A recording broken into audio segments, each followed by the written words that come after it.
Protect porcelain by using soft, controlled tools and a methodical approach when scraping mineral buildup from siphon jets.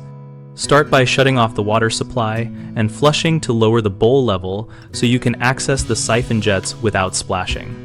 Use the smallest Allen wrench you have wrapped in a single layer of painter's tape or a soft cloth to prevent metal to porcelain contact. Work slowly and rotate rather than pry, so you remove scale without levering against the glaze. If the Allen wrench will not reach or is too stiff, straighten a metal wire hanger and bend a small hook. Then cover that hook with tape or a thin rubber tip to create a gentler scraper.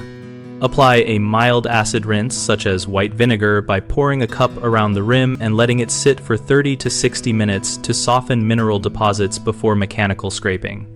After scraping, run a soft nylon brush under warm tap water to clear loosened debris and repeat the vinegar soak for any remaining spots. Finally, rinse thoroughly and restore water so you can visually confirm that all jets are clear and that no porcelain chips occurred.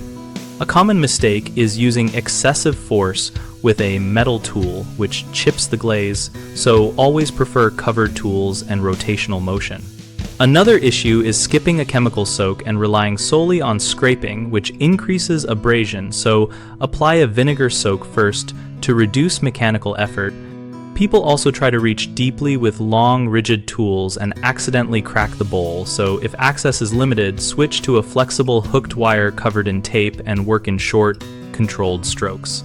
We run bighomeprojects.com to help homeowners locate local contractors and to give contractors a place to find work related to maintenance tasks like this. We also host a discussion community where users and pros exchange tips and step-by-step experiences so our members learn safer methods and share trusted techniques.